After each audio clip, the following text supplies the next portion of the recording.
What is going on, everybody? Welcome back to the Lifestyle Nutrition Podcast. We got a special episode today. I got my good friend Lois coming on to the podcast. Me and Lois met, back a year ago. I think we started kind of getting in contact just via NCI, which is where we both do our education and our business coaching through. And then also we met finally last fall at the Nutrition Coaching Summit. And so then since then, we've just been keeping in contact. And I'm so excited to have Lois on to talk about perimenopause and menopause.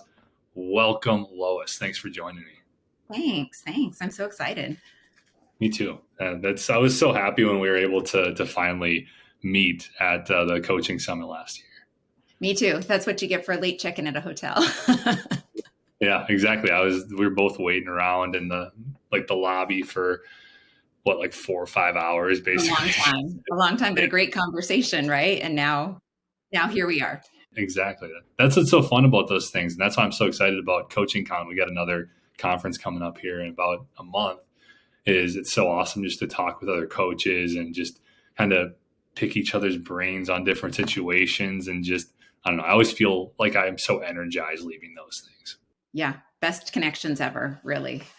And stuff. And nobody wants to hear the stuff that we have to say, our families and stuff, just their eyes gloss over whenever we start talking about just our nutrition and fitness. And I can hear them just toning me out, whatever. I'm like, okay, yeah, nobody wants to hear this. I'm just geeking out here. Exactly. Awesome. Well, I would love just to start out just going into your story. I know you got a pretty crazy backstory is how you've gotten to where you are as a coach right now and just getting into specializing in perimenopause and menopause. So I'd love to hear just how you got to this point. Yeah, of course. So several years ago, we were living overseas. We spent about 15 years overseas with my husband's job and realized my kids were getting close to needing to go to college, and he has a really good salary, but not good enough to put them through school. So I knew that it was kind of up to me to let them have the college experience that they wanted. But I needed a job. And we were living in Greece at the time. I couldn't work on the economy. The only other option was to work at the embassy, which takes months to get security clearance. And then by the time you get your security clearance, you're gone and moving on to the next country. And so I ended up injuring myself. I was training for a half marathon, injured myself, ended up selling my bib to someone who was a health coach. And he put his kids through private school with the money he was making as a health coach. So I was like, sign me up. I better do this. Turned out it was Optavia, which I hadn't heard of at all. At that time, it actually had a different name when I started. It was Take Shape for Life. It's owned by Medifast. So I didn't know the whole back history, but I earned a lot of money in working at an MLM, doing a crazy diet that nobody should do. But once I started really researching it, and there were some other issues, and my mom had Alzheimer's, and I really started digging deep into Alzheimer's, and I was listening to Mike Milner's podcast. And I remember hearing him say, you can literally lose weight without doing something super restrictive. You don't have to cut out food groups. And I turned to my husband and I said, this guy's crazy. This can't even be the truth. But I kept listening to him. And then he brought Jason Phillips on. And I thought, I gotta look more into truly becoming a nutrition coach and digging deep into nutrition. So between Alzheimer's and really looking at the research around nutrition with Alzheimer's, realizing I had to get out of an MLM, and then beginning to go into perimenopause myself, all of these things kind of collided. And I ended up becoming a nutrition coach, which I love. And then I refined that down as I realized there's no education about perimenopause right now and menopause for women, how our bodies are affected, how they change during this time. And so I've really refined, and I work, almost exclusively with women over the age of 40 who are going into perimenopause. And I do have some in their 60s who are past their prime of, menopause, and they're all past that. But those women are great too, because they can kind of, help teach the younger ones. That's a great story. And I definitely have realized that through, I've told you, I work with a lot of women as well. And I've tried to honestly, since we talked at the Nutrition Coaches Summit, I've tried to look a lot more into perimenopause and menopause just because I have had it come up a little bit as well. And there isn't a lot out there on it. Like you Google stuff and it's like, there's like nothing there. I'm like, got to have Lois on the podcast to break this stuff down. And what, I'm curious, like, so you started with Optavia and then now you're on to like more sustainable nutrition coaching. Like what's the big difference between what you were doing as a health coach with Optavia, or I think you said, I forgot what you said the name was when you started with them, and then now what you do with these women that you're coaching currently. Yeah. So, Optavia is an MLM, and it's a one size fits all, quick weight loss, use us forever kind of a diet where people got super quick results. I don't know how much you weigh. Let's just say 180 and I weigh 125. We would go on exactly the same diet of less than 1,000 calories.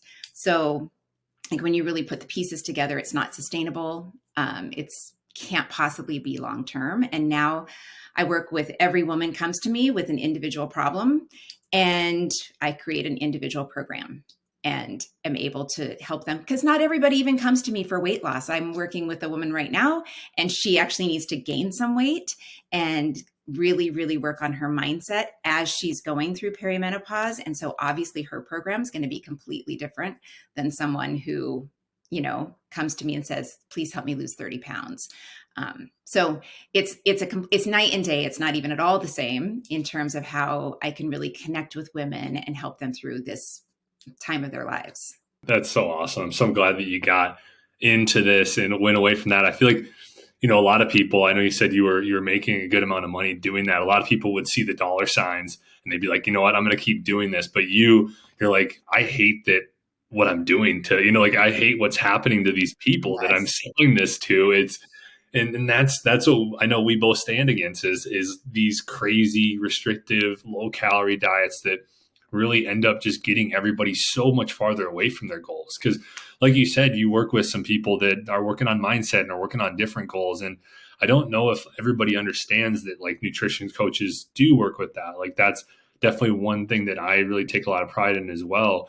And it's one of those are some of those things that people don't understand are happening to them when they do all these things. The poor relationship with food, the poor relationship with exercise, the body image struggles that you can see, the scale, becomes a lot more of a problem in a lot of these people's lives when they're doing these restrictive diets, because that's all that they're focusing on for measurement. And, I'm just so glad that you're able to do this and help people in such a positive way now. Yeah. It's been fun, but I have to tell you, those restrictive mindset people, they're the hardest ones to work with because they can't get out of the how little can I eat mindset. And as we both know, sometimes a woman needs to eat more food to really see changes in her physique. Exactly. And they've also just throughout the years, they've just been told less. And the health and fitness industry is all eat less, exercise more, eat less, exercise more. Nobody really dives into the fact that there's so much more going on there that can influence this. Like, I'm sure you spend time in like other groups and stuff like that. And some of the stuff I see in there is just like I have to like remind myself that I just got to calm down, because I'm like, this is absurd that people are putting this advice around. Like, it's just ruining people's lives. Yeah. Especially as women come up to perimenopause, it becomes even more harmful to their overall health, the eat less, exercise more mindset, because we already have less of an ability to manage stress in our bodies, knowing that exercise is a stress, extreme dieting is a stress, and those things like really compound over time, taking something that's already difficult, which is weight loss, and making it even more difficult because we're also now in perimenopause and things are changing in our bodies. No, for sure. And can you like define just the difference, especially, or I guess first off, can you just define what perimenopause and menopause are, and then just even like the differences between the two? Yeah, of course. So perimenopause is the time leading up to menopause. It can last up to 10 years. So the average age of menopause is 52 years old. And so it can start as early as in your 40s, even in your late 30s, where you can start to have perimenopausal symptoms. And those are, the most common ones, of course, that you hear about all the time are hot flashes. And then, a change in your monthly cycle. So those are the two most common symptoms that women complain about, but I think there's over 30 symptoms. And nobody really talks about them. So anxiety becomes very heightened for a lot of women, racing heart, itchy skin, burning gums, brain fog, of course, poor sleep, because either you have to get up to pee or you're having a night sweat. And so all of these things kind of compound together. Vertigo, because we have estrogen receptors in our ears. And so a lot of women during this time will get vertigo. Doctors don't even know that it's connected to perimenopause. So it's something that's often overlooked. And so there's all those symptoms. Then menopause is one day. It is 365 days that you've gone without a period. That's the day of menopause. And then you're postmenopausal for the rest of your life. So even that alone, we've kind of in the past used a blanket term of menopause, but it's three very different phases. Perimenopause, one day, menopause, and postmenopause. And unfortunately, symptoms can also last 5 years postmenopause. So a woman could be in this kind of fluctuating stage as her hormones are, mostly falling for 15 years. It's a long time. Jeez. That's absurd. And so perimenopause is like the year leading up to menopause.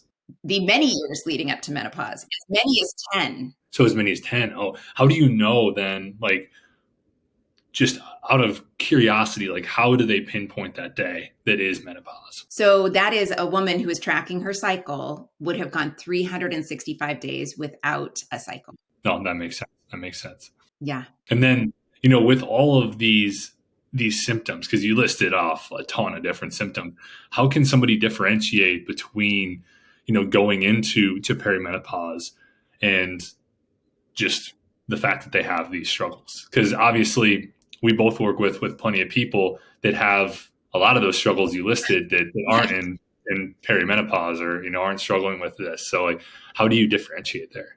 Usually it's a conversation with a good doctor who can kind of help. If a woman is under the age of, usually a doctor won't even talk about perimenopause if you're younger than 40, but we do see it start for women in their late 30s. But it usually starts with a change in the cycle. They're either closer together, further apart, heavier, lighter. Those kind of things are kind of the first changes that happen. But because the conversation hasn't really existed, like my mom, talks one sentence about menopause, and now she's passed and I can't even ask her about it. So there was no conversation. So when I ask women now, are you in perimenopause? A 45-year-old woman, she's like, I don't know. And I'm like, well, you are because you're 45. So it is hard to know, to pinpoint, because some women already have anxiety, but then they may notice that it's more heightened, but also, like say, well, it's a stressful time. I'm taking care of aging parents. My kids are in high school. It's stressful. So it is hard to kind of pinpoint and say, these are all perimenopausal symptoms based on fluctuating hormones. Gotcha. So first step, change in cycle. And then second step, kind of combine, right? First step, change in cycle, certain age kind of starts to put you into this category. And then from there, it's like, okay, now you're starting to see some of these different symptoms of anxiety, getting up in the middle of the night, potentially vertigo, stuff like that can really start to be like, okay, now we got 3 different things going on here that are going to tell us you're probably in perimenopause. Exactly. You don't need a test to show you that you're in perimenopause. Because if, like, let's just say you're a 45-year-old woman, your hormones are going to fluctuate. And even if you're a 25-year-old woman, your hormones are going to fluctuate. So you could take a blood test at 8 a.m. and one the next day at 3 p.m. and get completely different. So the blood tests aren't that accurate. Saliva tests are nothing. So you don't really need a test. It's all symptom based. Well, that's good to know. That's really good to know. And I'm curious, before we kind of get into just helpful tips around perimenopause and menopause and fat loss, what are some things that a woman can do before they get into these stages to really help set them up for success? Because obviously, once you get into the stage of perimenopause and menopause, you got to be, from my understanding, a lot more dialed in with things and just be a lot more cognizant of what's going on with your body. And so what can somebody do to really set themselves up for most success before that? Yeah, so much of it is what we would coach any client. Moving your body is very important, obviously, not being sedentary, which happens naturally, especially as a mom. You have little kids, you're always chasing your little kids, but then over time, you become more sedentary because now you're driving your kids to everything and you're sitting in the car while they're at baseball practice or wherever they are, dance class. And so naturally, a woman's life kind of enters a more sedentary cycle if she's not really careful about it. And so just making it a point to stay active as you age and as you're kind of watching your children move they're getting more active, but you're getting less because you hear about it all the time. I'm a taxi driver. I drive my kids everywhere, hours and hours in the car. That just leads to a more sedentary lifestyle. So that's one of them. The most important one, in my opinion, is to start lifting weights as young as you can. A woman after the age of 30 loses 3 to 8% of her muscle mass every year. And after menopause, 1 to 3% I'm going to back up. 3 to 8% every decade after the age of 30. And after menopause, 1 to 3% every year.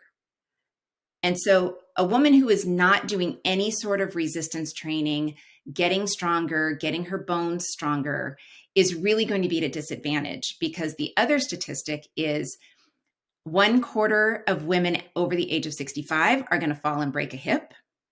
And of that 1/4 of women, I think it's 25% of them will be dead within 2 to 3 years. So you don't want to fall, you don't want to break a hip. And it happens all the time with women because they don't have any bone strength. Their bones become brittle because they haven't been lifting weights. So really, I think that that's the most important thing that a woman can do. And also, as you well know, it's very intimidating for a woman to step into a gym. No, for sure. That's it's not easy. Definitely see that a lot where, just struggling with, especially how other people view them in the gym. And I know for me, I still kind of struggle with that personally, just like where it's like, do I look, decent here? Like, do I know? But it gets easier for sure as you go. And I've tried to help people with that as well. I come up with, and also, did you ever read Sal's book that he put out? Yes. Yeah. A couple years ago, though. Yeah, like that. I remember that. I took a lot of great tips from that one as well, as far as like just people who are afraid of the gym. But that's getting outside of what we're talking about. That's a different podcast. Yeah. We're not going there here. But no, that's really good to know. So movement, exercise, all great things, or weight training rather. Yeah. And is there anything around like food when it comes to setting yourself up for success? Yeah. Nutrition, of course, is super important. We want to keep our protein high. And again, it's one of those things where I think women don't always pay attention to what they're eating with their protein. I remember, most of my lunches when I was in my 30s were eating off my kids' plates, grilled cheese, tomato soup. There's 3, 4, 5 grams of protein there. But learning how to really prioritize protein. Again, if you're a woman who's finding herself getting more and more tired in the afternoons, low energy, protein's definitely going to help with that. We definitely like to see at least 0.7 grams per pound of body weight. But as we get older, it actually becomes more important because we are naturally losing muscle mass faster. And so eating protein in conjunction with weightlifting is going to make a huge difference towards overall health as we age. And the younger you start, the better it is. And also, it's not too late. I just started lifting weights a year ago. So, and I'm 52. So I started at 51. So it's not like you missed your boat if you didn't start, but it'll help if you start. And then the other thing is eat plants, like so many plants, because we know that there's a huge connection between the gut and the brain and all of those things. And having like a diversity of plant diet is going to make a huge difference too. There's some estrogen and progesterone involved in, plants, as we know, soy products, things like that. It really makes a huge, huge difference for plants. We also know that heart disease is the number one killer of women. It's not cancer, it's heart disease. And when you're eating a variety of plants, that definitely has a protective component to your heart health. I love it. I love all that. That's all great. Just kind of the good message there is like, for everybody out there, if you're not in perimenopause yet, keep it simple, right? Like, I think that's kind of like summing it up, like, get some steps in, start getting into the gym. Like, just even if you can start doing one day, right? Like, just kind of get one day going and then build on that. And then, start getting that protein up. I think that's probably one of the biggest things I see with a lot of my clients is just the struggle of getting that protein up. I think that's very, very common. You see with guys a lot of times, it's like almost like overkill when it comes to protein. But then women, you see it's generally a lot lower for at least the majority of people that come through my program. And so that's definitely something that I try to work with everybody on right away as well. But what about when somebody is in perimenopause? We got Stacy. Let's take Stacy, for example. This is a random person. Yep. Stacy, you just entered perimenopause. And what are some tactical tips for Stacy to be able to increase her chances of being able to lose fat during this time frame? Because I'm sure there's plenty of women out there listening that are like, I want to lose fat. I'm in, all the stuff you're talking about. That's me. I am in perimenopause now. What do I do? Yeah. So I just want to back up a little bit because women talk all the time. And I'm sure if you're coaching any woman who's at this stage of life, they feel like they have gained weight overnight, right? That's how they feel. And it does happen pretty rapidly because estrogen and progesterone are like competing to be the key player instead of like doing their kind of natural dance. So you don't want them to be so out of, I hate the word balance. Hormones are never going to be balanced. Like that doesn't exist. But because estrogen's she's basically the drama queen, right? And so that's where the body changes because estrogen helps with muscle mass and you're losing it as you lose estrogen. And so that's where you begin to feel fluffy.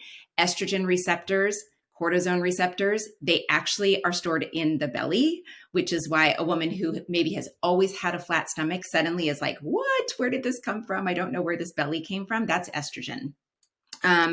And we know that estrogen is both anti-inflammatory and pro-inflammatory, which makes things complicated, which is why sometimes a woman will be told, stop eating dairy, it's inflammatory. Stop eating gluten, it's inflammatory. Well, no.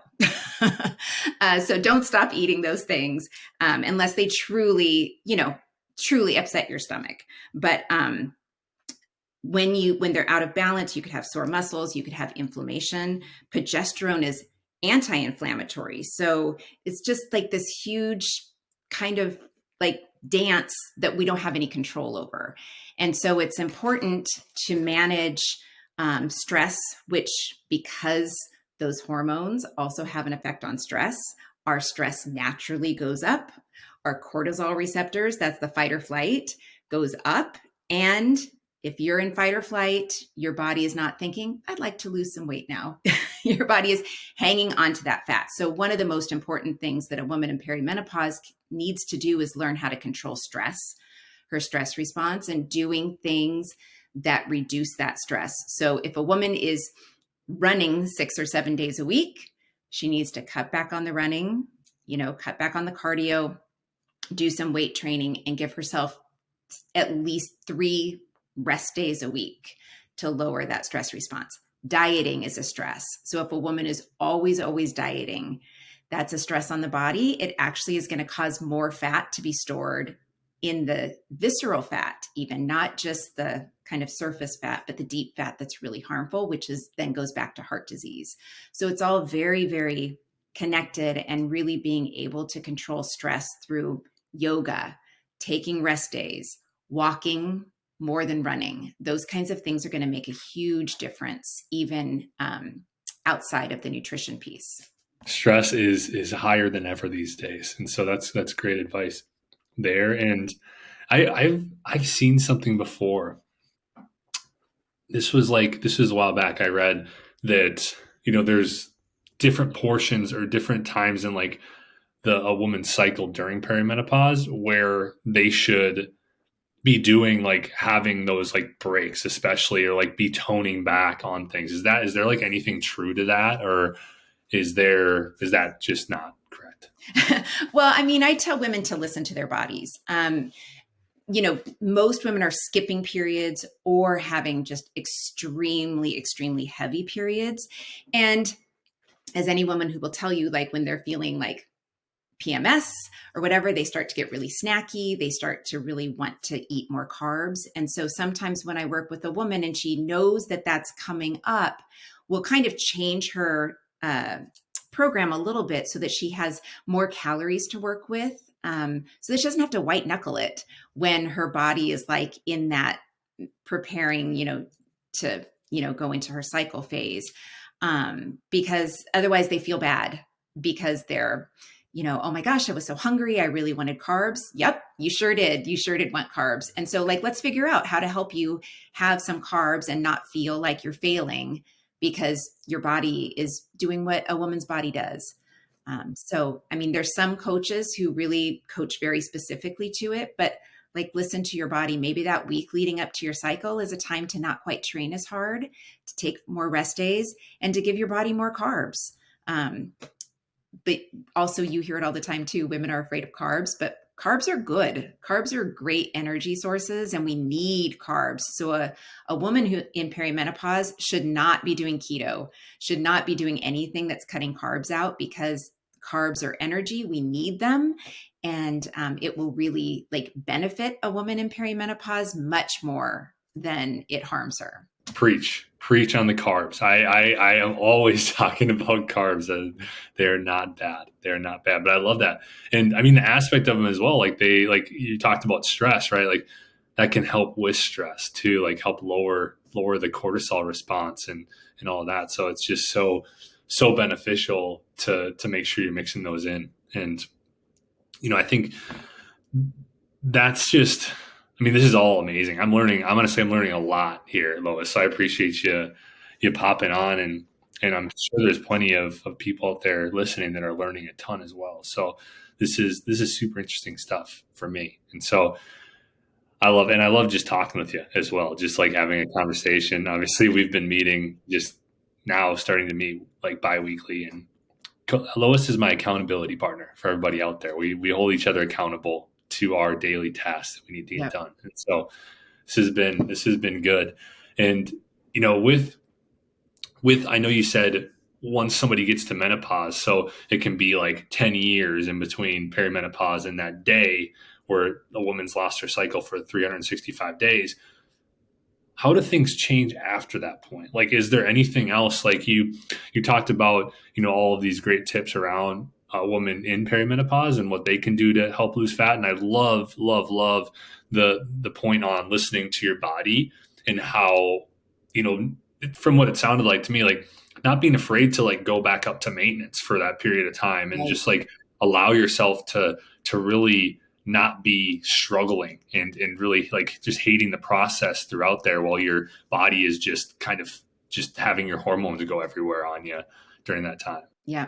So after menopause, after that 365 days where hormones are really fluctuating a lot, after menopause, hormones like level out to almost nothing.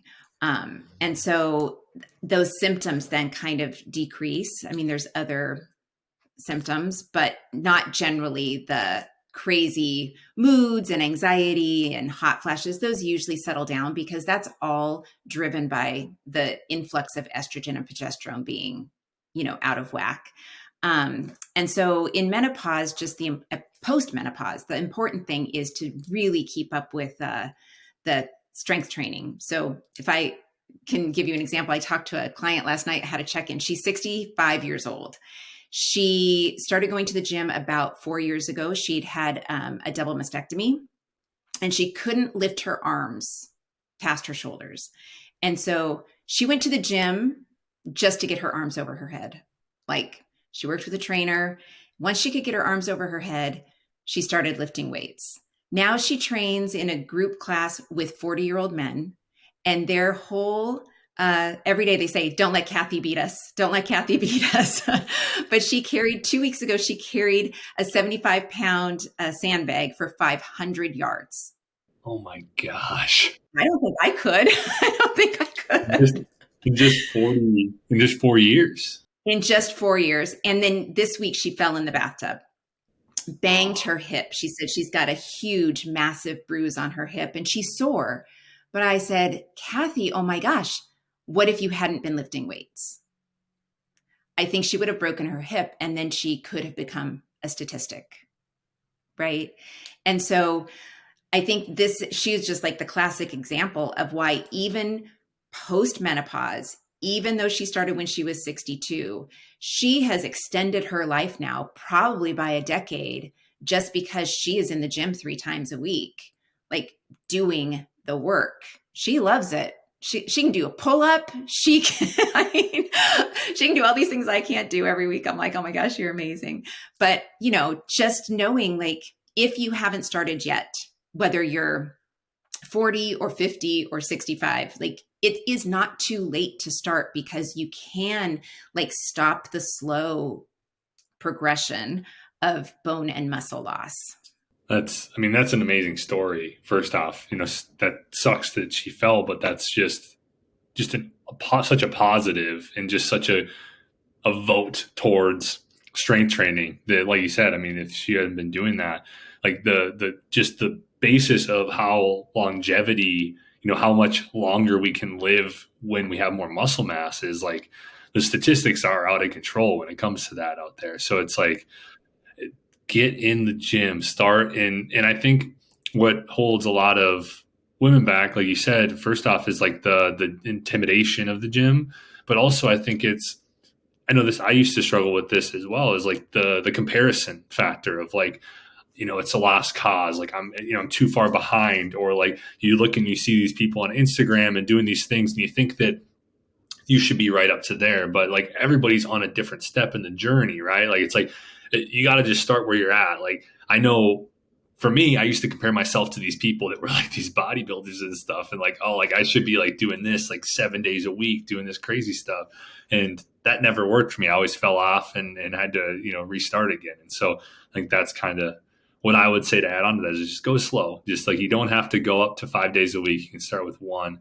But I love that advice. And is there anything with like menopause? I know you said that hormones kind of go down to nothing, like they balance out, kind of go down to nothing. Is there anything else just other than, or is there anything like what kind of things differ then, as far as like how does fat loss become more difficult in that situation as opposed to when they're fluctuating so much? I don't know that it's more difficult. It just becomes, more of the same, the simple steps that, you know, walking, lifting weights, eating lots of protein, drinking enough water, getting enough sleep, which we know helps with stress, and doing things that you enjoy for sure make a huge difference. And then for women, there's a lot tied up to body image, because our bodies change. We can't expect a 50-year-old body to look like a 25-year-old body. It's ridiculous to think that we should look the same.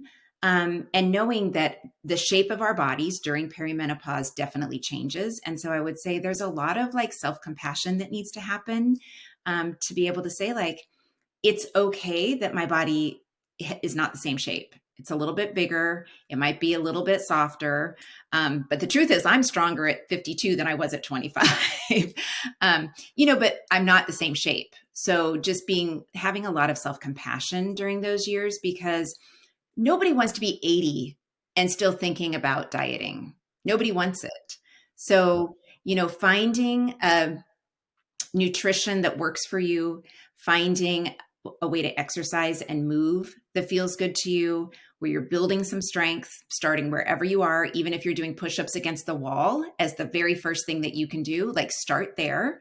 You don't have to start with, 15-pound weights in your hands or bench pressing your weight, like start where you are. Don't be frustrated. Don't compare.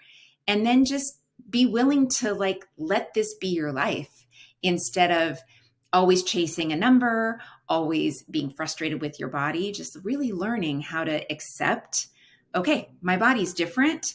I'm going to make it strong.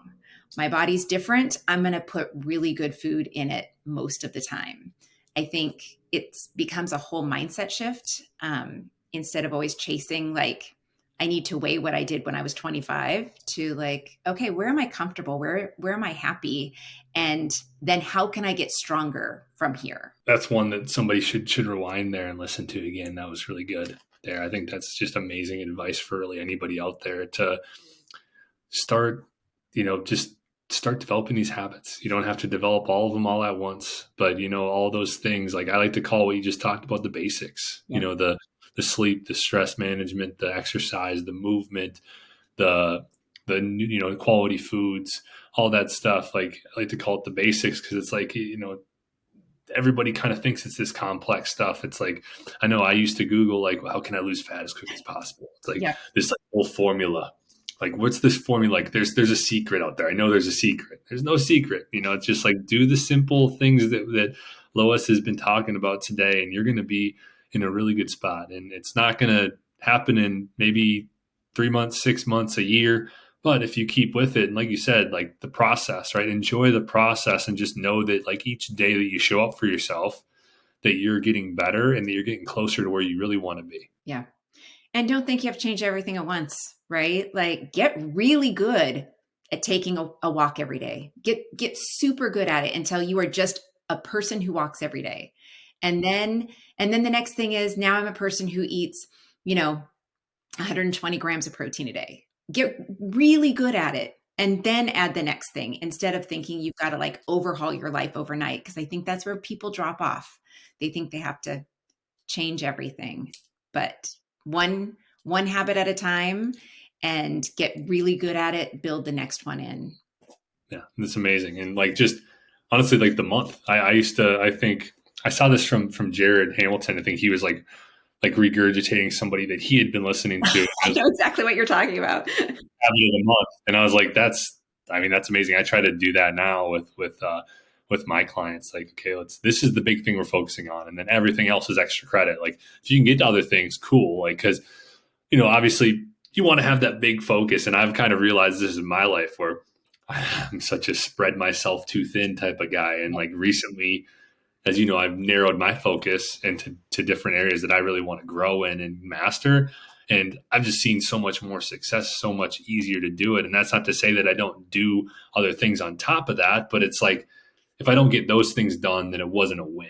That's kind of what I think about in my life. And I don't want everybody to like think that you have to put all this pressure on yourself. Like I put a lot of pressure on myself, and like everybody's that is a different thing. Like, but like I think that, developing that discipline as well is a very, very good thing. And it's a lot easier to develop discipline with like one thing. It's like, okay, if you can, then you become that person who shows up for yourself every day and really just does the things that you need to do.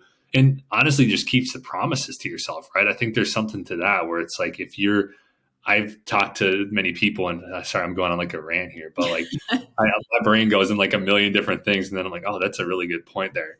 But keep talking. if you stop keeping the promises to yourself, I'm sure you've had this happen in your life before as well, like in various areas, like you don't notice the self-confidence dip, but it happens, right? And then you wake up, like I woke up like a year or two later after not keeping any promises to myself for that period of time. And I was a completely different person.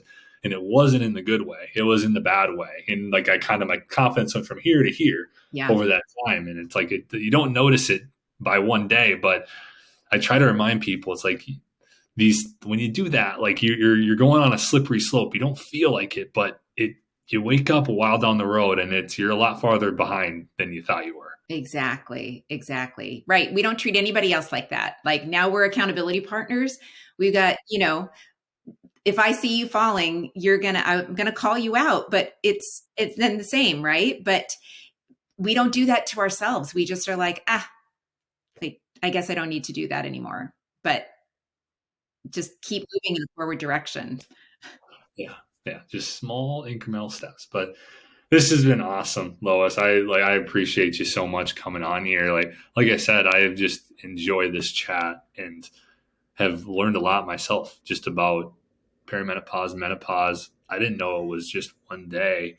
I had always like thought from everything I'd read and watched that it was like a, period of time. And so that's also just, I've learned a ton here, and I'd love to just end by having you just like share where everybody can find you, like your Instagram, Facebook. We'll put them in the notes here as well of the podcast episode, but I'd love for you to just share there. Yeah. So I have a private Facebook group for perimenopausal women called Midlife Metabolic Reset for Fat Loss. That is it's a private group, but you can find it publicly. So just ask to come on in.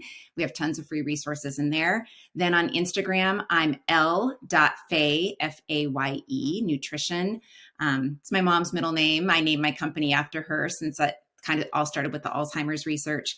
And then on Facebook, I'm Lois Frericks, my maiden name, Hughey. So that's where you can find me. Awesome. Well, thanks again, Lois. This has been amazing. And I appreciate you, and I appreciate you popping on.